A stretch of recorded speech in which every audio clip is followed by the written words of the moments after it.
ஆண்டவர் எல்லார் கையிலையும் பலவிதமான ஊழியத்தை கொடுத்திருக்கிறார். பிரதானமாக கடவுளுடைய ஊழியத்தை செய்யும்படியாக இயேசுக்கு ஊழியம் செய்யக்கூடிய பெரிய பாக்கியத்தை கொடுத்திருக்கிறார். அது மாத்திரமல்ல, நாம் குடும்பஸ்தர்களாக இருக்கிறபடியினால் குடும்பத்திலே நமக்கு ஊழியங்கள் உண்டு. நமக்கு தொழில் இருக்கிறபடியினால் தொழிலே பல கடமைகளும் பொறுப்புகளும் உண்டு. எல்லாவற்றையும் நாம் மனப்பூர்வமாக நிறைவேற்ற அழைக்கப்பட்டிருக்கிறோம். அது சம்பந்தமாக ஆண்டவருடைய வார்த்தைகளை நாம் தொடர்ந்து தியானிக்கும் முன்பாக ஒரு பாடலுக்கு ஒரு கவி பாடி நாம் கர்த்தருடைய வார்த்தையை தியானிப்போம். காப்பா உன்னை காப்பா, காத்தவர் காப்பார், இன்னும் இனிமேல் காத்திடுவா. கலங்காதே மனமே, காத்திடுவா.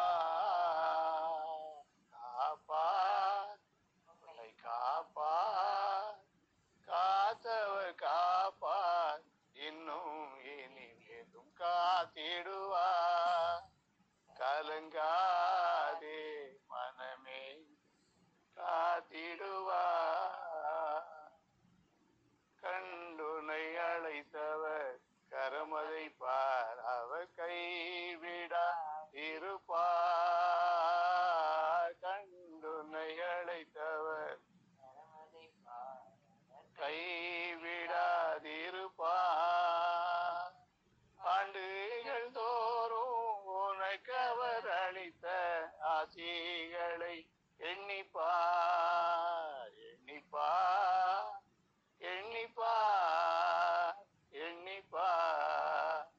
ஒன்றாயதை எண்ணிப்பார், ஒன்றாயதை எண்ணிப்பார். காப்பா உன்னை காப்பா, காத்தவர் காப்பார், இன்னும் இனிமேலும் காத்திடுவார். கலங்காதே மனமே, காத்திடுவார். எல்லாரும் ஸ்தோத்திரத்தோடு ஜெபிப்போம். ஆண்டவரே, உமக்கு ஸ்தோத்திரம். இது எங்களுக்கு தந்திருக்கிற மீண்டும் ஒரு கிருபையுள்ள ஐக்கிய வேலைக்காக ஸ்தோத்திரம். பாடல்கள் மூலமாக, ஜெபத்தின் மூலமாக ஆண்டவரே எங்களோடு நீ வழிநடத்தி வந்த தயவுக்காக ஸ்தோத்திரம். நாங்கள் உங்களுடைய வார்த்தைக்காக காத்திருக்கிறோம், உங்களுடைய ஆலோசனைக்காக காத்திருக்கிறோம். தேவன் தாமே எங்களை வழி நடத்தும்படியாக ஜெபிக்கிறோம். ஜெபத்திலே கலந்து கொண்டிருக்கிற எல்லாரையும் பலப்படுத்தும் ஆண்டவரே, எல்லாரையும் பலப்படுத்தும், எல்லாரையும் பலப்படுத்தும். உன் ஊழியத்தை நிறைவேற்றி என்று சொன்ன வார்த்தையை எங்களுக்கு கற்றுத்தார். எப்படி எங்களுடைய ஊழியத்தை நிறைவேற்ற வேண்டும் என்று ஆலோசனை எங்களுக்கு தார். தடைகளை நீக்கி போடும். இயேசுவின் மூலம் ஜெபிக்கிறோம் பிதாவே, ஆமென். அதனாலே நான் தியானிக்கிற ஆண்டுடைய வார்த்தை, உன் ஊழியத்தை நிறைவேற்று.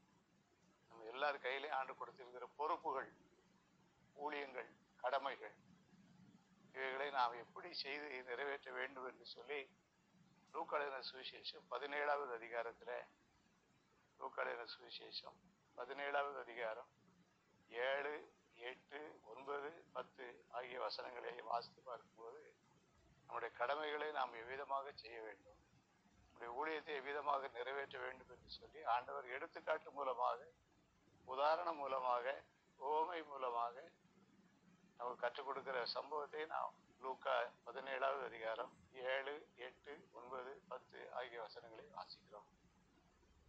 முதலாவதாக 7வது வசனத்தில் வாசிக்கும் போது, உங்களில் ஒருவருடைய ஊழியக்காரன் உழுது அல்லது மந்தை மேய்ச்சலில் இருந்து வரும்போது எஜமான் அவனை நோக்கி, நீ முன்பு போய் சாப்பிட்டு வா என்று அவனுக்கு சொல்வானோ? இந்த சம்பவத்தை வாசித்து பார்க்கும்போது ஒரு எஜமானுக்கு ஊழியம் செய்யக்கூடிய ஊழியக்காரன் பற்றி போட்டிருக்கு. அந்த ஊழியக்காரன் காலையிலேயே தன்னுடைய ஊழிய கடமையை செய்வதற்காக வயலில் போய் உழுது அல்லது மந்தை மேய்ச்சலில் இருந்து வராரு. காலையிலே போய் கடுமையான வேலை செய்யணும், வயலில் வேலை செய்துட்டு மந்தை மேய்ச்சிட்டு வரணும். ரொம்ப கடினமான ஒரு வேலை, ரொம்ப அசதியாக இருக்கும், ரொம்ப டயர்டாக இருக்கும், ரொம்ப சோர்வாக இருக்கும். எப்போ போய் உட்காரலாம், எப்போ போய் சாப்பிடலாம், எப்போ கொஞ்சம் ரெஸ்ட் எடுக்கலாம்னு சொல்லி தான் வர வேண்டிய சூழ்நிலை எல்லாருக்கும் இருக்கும். இப்படி வரும்போது எஜமான் சொல்கிறாரு அந்த வேலைக்காரனை பார்த்து, நீ முன்பு போய் சாப்பிட்டு வா என்று அவனுக்கு சொல்வானோ? நீ போய் சாப்பிட்டு வாப்பா, நீ காலையிலே வேலைக்கு போயிட்ட, நானும் வேலைக்கு நீ என் பெட்டை விட்டு நான் எழும்பல, நீ காலையிலே வேலைக்கு போயிட்டு வர, அதனால நீ அசதியா இருப்ப, நீ போய் சாப்பிட்டு வான்னு சொல்லி அந்த எஜமான் சொல்லுவானோ அப்படின்னா கட்டாயம் என்ன செய்ய மாட்டாரு, சொல்ல மாட்டாரு. அவருக்கு அவருடைய கடமை தான் பெருசா தெரியுமே ஒழிய மற்றவங்களுடைய காரியங்களை குறித்து அவர் அதை நம்ம பார்த்துக்கணும். நம்முடைய ஆண்டவர் நமக்கு உதவி செய்வார். ஆக இவர் இவ்வளவு டயர்டா வரக்கூடியவரை பார்த்து நீ முன்பு போய் சாப்பிட்டு வான்னு சொல்லி அவனுக்கு சொல்ல மாட்டான். அந்த சூழ்நிலையையும் கூட அந்த ஊழியக்காரன் பொறுத்து கொள்ளணும், தாங்கிக் கொள்ளணும், ஏற்றுக்கொள்ளணும், மகிழ்ச்சியோடு ஏற்றுக்கொள்ளணும், நன்றி சொல்லணும். அதுக்கு பின்னால 8வது வசனத்தை வாசித்து பார்க்கும்போது நீ எனக்கு சாப்பாடு ஆயத்தம் பண்ணி என்று சொல்றாரு. அங்க வயல்ல உழுத்து வந்திருக்காரு, ஆடு மாடெல்லாம் மேய்ச்சிட்டு வந்திருக்காரு, அசதியா வந்திருப்பாரு. இங்க வந்த உடனே அவருக்கு எஜமானுக்கு சாப்பாடு ஆயத்தம் பண்ண வேண்டியது யாரா? அந்த ஊழியக்காரர் தான் செய்ய வேண்டியது. ஒரு வீட்டில் உள்ள சூழ்நிலை எப்படி நமக்கு தெரியல, ஆனா சொன்ன வார்த்தையை தான் நம்ம ஏற்றுக்கொள்ளணும். நீ எனக்கு சாப்பாடு ஆயத்தம் பண்ணு அப்படிங்கிறாரு. காலை சாப்பாடு, மதிய சாப்பாடு இதெல்லாம் ஆயத்தம் பண்ணணும். எஜமானுக்கு சாப்பாடு ஆயத்தம் பண்றது ஒரு லேசுப்பட்ட காரியம் கிடையாது. எதுவும் குறைஞ்சிடக்கூடாது, கூட்டிடக்கூடாது, கரெக்டா செய்யணும். அவர் பாராட்டக்கூடிய அளவுக்கு மனசுல வெளியே வாயினால பாராட்ட மாட்டாரு, மனசுக்குள்ளையாவது அந்த எண்ணம் வரக்கூடிய அளவுக்கு அவருக்கு திருப்தியான ஆகாரத்தை ஆயத்தம் பண்ணணும். ஆக அதையும் முறுமுறுப்பு இல்லாம அந்த ஊழியக்காரர் செய்யணும். முதல்ல வயலிருந்து வாராரு, வந்த உடனே தன்னை கவனிக்கலையே நினைக்க கூடாது. கவனிப்பு இப்படித்தான் இருக்கும். கவனிப்பு எப்படி இருக்குன்னு கேட்டா, நீ எனக்கு சாப்பாடு ஆயத்தம் பண்ணிட்டு வாடுங்கிறதுதான் கவனிப்பு. அதையும் சந்தோஷமா செய்யணும்.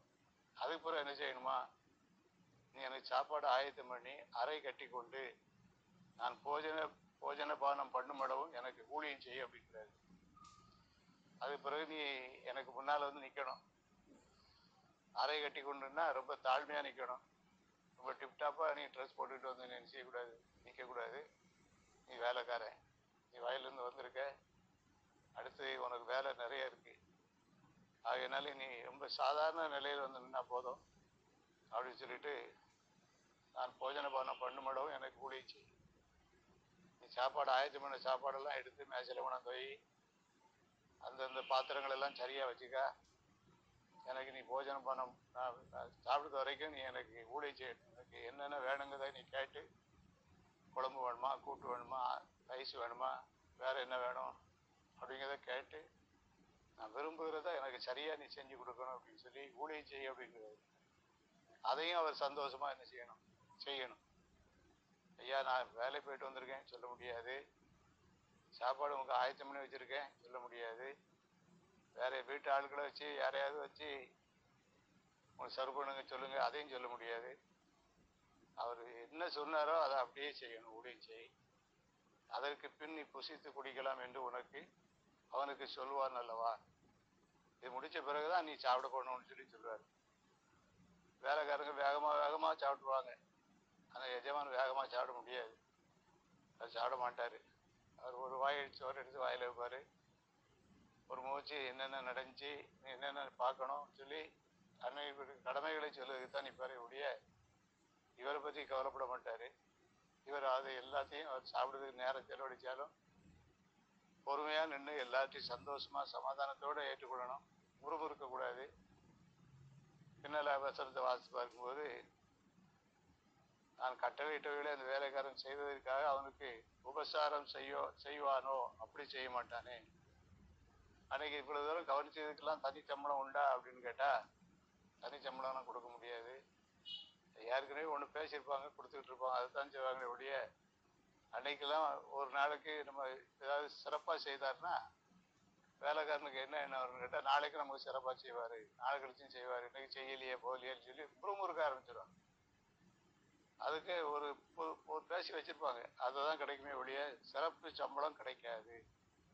ஊழியக்காரர் அதையும் ஏற்றுக்கொள்ளணும். அதுக்கு பிறகு வாசிக்கிறோம், அப்படியே செய்ய மாட்டானே, தான் கட்டளையிட்ட பின்பு அவைகளை அந்த வேலைக்காரன் செய்வதற்காக அவனுக்கு உபசாரம் செய்வானோ, அப்படி செய்ய மாட்டானே. அன்னைக்கு போய் வயலில் வேலை பார்த்துட்டு வந்ததுக்காகவோ, சாப்பாடு ஆயத்தம் பண்ணதுக்காகவோ, அவருக்கு சர்வ் பண்ணதுக்காகவோ, இவ்வளோ பசியும் இவர் தாங்கி கொண்டதுக்காக சிறப்பாக ஏதாவது செய்வாங்களா, ஸ்பெஷலாக ஏதாவது இன்னைக்கு கொடுப்பாங்களா அப்படின்னா கொடுக்க மாட்டாங்க. அது மாத்திரம் இல்லை, அதிலே போட்டிருக்க அப்படி செய்ய மாட்டானே. அப்படி செய்தால் என்ன ஆகுன்னு கேட்டால் வேலைக்காரங்களா இருக்க மாட்டாங்க, வேற மாடுகளாக மாறிடுவாங்க. சில வருஷத்துக்கு முன்னால் ஒருத்தர் வேலை கேட்டு வந்தார். அவர் பெரிய பைக் வச்சுருக்காரு. அவர்கிட்ட சொன்னேன், வேலையை வாங்கி தரேன், ஆனால் உங்களுக்கு வேலை கொடுக்க ஆள் பெரிய பைக்கில் வரமாட்டார், பெரிய பணக்காரரு, ஆனால் சாதாரண பைக்கெலாம் வருவார். நீங்கள் சாதாரண வண்டியில் போகணும், இல்லைன்னு நடந்து அதுக்கு முன்னால் போகணும். அவரை தாண்டி ஓவர்டேக் பண்ணி பெரிய வண்டியில் போய் தட்டாப்பட்டாண்டு போய் நிற்கக்கூடாது அப்படின்னு சொல்லி விட்டுருக்கேன். அவர் அதே மாதிரி போனவர் அந்த ஓனரை தாண்டி புல்லட் வண்டியில் வேகமாக போய் கடை முன்னால் போய் நின்றுருக்காரு. வேலை கொடுத்துருக்காங்க, அந்த வேலையை அவரால் செய்ய முடியல. ஏன்னா அவர் ஓனர் மாதிரி அவருக்கு ஒரு எண்ணம். ஆக இந்த ஓனர் கேட்டார், தம்பி இவர் சரியாக செய்ய மாட்டார், உங்களுக்கு சரியாக செய்யலாம் விட்டுருங்கண்ணாச்சி அப்படின்ட்டு. 2 நாளைக்குள்ள அவர் வேலைக்காரங்க ஊழியக்காரங்களாக தான் மாறணுமே ஒழிய, தாழ்மையாக இருக்கணுமே ஒழிய, அமைதலாக இருக்கணுமே ஒழிய, அடக்கமாக இருக்கணுமே ஒழிய, அன்பாக இருக்கணுமே ஒழிய, பொறுமையாக இருக்கணுமே ஒழிய, என்ன வேலை எஜமான் கொடுத்தாலும் அதை மகிழ்ச்சியோடு ஏற்றுக்கொண்டு செயல்படணுமே ஒழிய, வேற மாதிரி நம்ம மனசுல வேலை செய்ய முடியாது, சம்பளம் கிடைக்காது, காலம் கழிக்க முடியாது. இவ்வளவு ஓமையிலே ஆண்டு வந்த கருத்துக்களை சொல்லிட்டு கடைசியில் என்ன சொல்றாருன்னு சொன்னா, 10வது வசனம், அப்படியே நீங்கள் உங்களுக்கு கட்டளையிடப்பட்ட யாவற்றையும் செய்த பின்பு. இப்ப நமக்கு ஆலோசனை ஆண்டவர் சொல்றாரு. அந்த எஜமானையும் அந்த வேலைக்காரர் உதாரணம் காட்டி, உங்களுக்கு கட்டளையிடப்பட்ட யாவற்றையும் செய்த பின்பு. நமக்கு ஆண்டவர் என்னென்ன கடமைகளை வச்சிருக்காரோ, ஆவிக்குரிய கடமைகள், உலக பிரகாரமான கடமைகள், குடும்பத்துக்குரிய கடமைகள், எல்லா கடமைகளையும் நம்ம செய்துதான் ஆகணும். அதுல கஷ்டம் இருக்கும், அதுல அநேக இடைஞ்சல்கள் இருக்கும், கடினமான காரியமா இருக்கும். நாம செய்யக்கூடிய அளவுக்கு மற்றவங்க செய்யாம அவங்களுக்கு சில சலுகைகள் கூட எல்லாம் இருக்கலாம். அதெல்லாம் நம்ம கண்ணு பார்த்துடக்கூடாது. நம்ம கண்ணு எஜமான ஆகிய ஆண்டவரை தான் பார்க்கணுமே ஒழிய வேற பார்வைகள் நமக்கு இடம் கொடுத்துடவே கூடாது. நமக்கு என்னென்ன கடமைகள் செய்யப்பட்டிருக்கோ, ஊழியத்தில் என்னென்ன கடமை உண்டோ, குடும்பத்தில் என்ன கடமை உண்டோ, பொது இடங்கள்ல என்னென்ன கடமைகள் நமக்கு உண்டோ, அந்த கடமைகளை மாத்திரம் நம்ம செய்யணும். அதை செய்துட்டு என்ன சொல்லணுமான்னு சொன்னா, பின்பு அந்த கடமைகளை செய்த பின்பு நாங்கள் அப்பிரோஜனமான ஊழியக்காரர் தான் சொல்லணும். எப்ப நான் தான் அந்த ஊர்ல பெரிய ஆள் அப்படின்னு நினைச்சிடக்கூடாது. என் கூட வேலை செய்யற எல்லாரும் நான் தான் ரொம்ப கெட்டிக்காரன் நினைச்சிடக்கூடாது. அப்படி சொல்லாதபடிக்கு என்ன செய்யணுமா, நாங்கள் அப்பிரோஜனமான ஊழியக்காரர், செய்ய வேண்டிய கடமையை மாத்திரம் செய்தோம் என்று சொல்லுங்கள். எங்களுக்கு சொல்லப்பட்ட வேலையை மாத்திரம் செய்திருக்கிறோம், எங்களுக்கு வைத்திருக்கிற கடமையை மாத்திரம் நாங்கள் செய்து முடிச்சிருக்கோம்னு சொல்லுங்கள் என்று சொல்லி முடிங்கன்னு சொல்லி இந்த சம்பவத்தை ஆண்டு சொல்லி முடிக்கிறாரு. இவ்வளவு வேலையை செய்து முடிச்சுட்டு இன்னைக்கு எனக்கு கடுமையான வேலைன்னு சொல்லக்கூடாது. இன்னைக்கு நான் பார்த்த அளவு வேற யாரும் பார்க்க முடியுமான்னு சொல்லி சவால் விடக்கூடாது. நம்ம சவால்லாம் நிற்காது. அதுக்கு பதில் நம்ம என்ன செய்யணும்னு சொன்னா, ஜெபம் பண்ணணும். நமக்கு கொடுக்கப்பட்டிருக்கிற எல்லா கடமைகளையும் செய்வதற்கு ஆண்டவர் பலப்படுத்தும்படி நம்ம ஜெபிக்கணும். நல்ல மனப்பக்குவத்தை நமக்கு ஆண்டவர்கிட்ட கேட்டு பெற்றுக்கொள்ளணும். ஒருவேளை நமக்கு இருக்கிற வேலைகள் மற்றவங்களுக்கு குறைவா இருக்கலாம், ஆனாலும் கர்த்தர் நமக்கு நம்மளோட வழி நடத்துவார். உன் ஊழியத்தை நிறைவேற்றுன்னு சொன்ன வார்த்தையின்படி நமக்கு நம்மளா புதுசா தேவையில்லாத வேலையை செய்ய வேண்டாம். ஆனா நம்ம மேல் வைத்திருக்கிற கடமைகள் வேலைகளை நம்ம முழு மனசோட 100க்கு 100 மன திருப்தியோடு செய்யணும். ஸ்தோத்திரம் சொல்லணும். அப்பிரோஜனமான ஊழியக்காரன்னு சொல்லுமே ஒழிய, ஏன்னா ரொம்ப பெருமையான ஊழியக்காரங்களா நம்மளால நம்ம நினைச்சிட்டோன்னு சொன்னாலே அடுத்த நாள் கிருபை கிடைக்காது. அப்பிரோஜனமான ஊழியக்காரர் ஆண்டவர்கிட்ட சொல்லணும். அப்பிரோஜனமான ஊழியக்காரன் ஆண்டவரை, நாங்க செய்ய வேண்டிய கடமை மாத்திரம் செய்தோம், இன்னும் நாங்கள் செய்ய வேண்டிய கடமைகள் நிறைய உண்டு, அவைகளை செய்ய பலன் தாருன்னு சொல்லி நம்ம ஜெபிக்கும் போது, நம்முடைய கடமையை செய்யும் போது நம்ம நம்முடைய ஊழியத்தை நிறைவேற்றுகிறா மாறுறோம். ஆண்டவர் நமக்கு நம்ம ஊழியத்தை தக்க கூலியை பலாபலனை கொடுத்து ஒவ்வொரு நாளும் நம்மளை வழி நடத்துவார், கிருபையை தந்து வழி நடத்துவார். அப்படிப்பட்ட கிருபைகளை தேவன் தந்தருளும்படியாக உன் ஊழியத்தை நிறைவேற்றி. ஒரு எஜமான், ஒரு வேலைக்காரன் சம்பவத்திலிருந்து நம்ம கற்றுக்கொண்ட காரியத்தை நடைமுறைப்படுத்துவோம். நம்மளை நாம பெருமையாக எடுத்துட வேண்டாம், பெரிய நினைக்க வேண்டாம், எல்லாரோட நான் தான் எல்லாம் செஞ்சுட்டு இருக்கேன்னு நினைக்க வேண்டாம். நம்முடைய கடமையை மாத்திரம் செய்யணும், ஆண்டுக்கு நன்றி சொல்லணும், இன்னும் ஒவ்வொரு நாள் கடமையை செய்ய பிறந்தாருன்னு சொல்லி ஜெபிக்கணும். கர்த்தர் நம்மை ஆசீர்வதிப்பார். நம் மூலமாக அநேகர் ஆசீர்வதிக்கப்படுவாங்க. நம்ம ஜெபம் பண்ணுவோம். ஸ்தோத்திரம் ஆண்டவரே, உம்மை ஸ்தோத்தரிக்கிறோம், உம்மை துதிக்கிறோம் ஆண்டவரே, உம்மை துதிக்கிறோம். ஷபா ரபா ஹல்லேலூயா. ஸ்தோத்திரம் ஆண்டவரே, ஸ்தோத்திரம் ஆண்டவரே. தேவனே, நாங்கள் அப்பிரயோஜனமான ஊழியக்காரங்க ஆண்டவரே, செய்ய வேண்டிய கடமையை மாத்திரம் செய்தோம் என்று சொல்லக்கூடிய அளவுக்கு, இந்த வார்த்தையை நீர் அங்கீகரிக்கக்கூடிய அளவுக்கு என் இருதயத்திலிருந்து இந்த வார்த்தையை வரட்டும் ஆண்டவரே. உன் ஊழியத்தை நிறைவேற்று என்று சொல்லியிருக்கிறேன். என்னுடைய ஊழியத்தை நிறைவேற்றுவதற்கு வேண்டிய பலத்தை சத்துவத்தையும் தொடர்ந்து எங்களுக்கு தாரும். எங்களை இணைந்திருக்கிற அத்தனை பேரையும் விசேஷித்த ஆசீர்வாதத்தினால் நிரப்பும் ஆண்டவரே. எங்களுக்கு நீ தந்திருக்கிற கடமைகள், பொறுப்புகள், வேலைகளை உற்சாகத்தோடு செய்ய எங்களுக்கு நல்ல சரீர சுகமும் பலனும் ஆரோக்கியம் தந்து, ஆவியிலே பலப்படுத்தி, ஸ்திரப்படுத்தி, வளப்படுத்தி, வல்லமைப்படுத்தி, கிருபை தந்து, அபிஷேகம் தந்து, வார்த்தையை தந்து, ஜெபத்தை தந்து, ஜெப ஆவியை தந்து வழி நடத்தும். எல்லா துதிகன மகிமை எல்லாம் நீர் ஏற்றுக்கொள்ளும். இயேசுவின் மூலம் ஜெபிக்கிறேன் பிதாவே. ஆமென், ஆமென். என் ஆத்துமாவே கர்த்தரை ஸ்தோத்திரி, என் ஆத்துமாவே கர்த்தரை ஸ்தோத்திரி, சகல உபகாரங்களையும் வருவாதே. ஆமென், ஆமென்.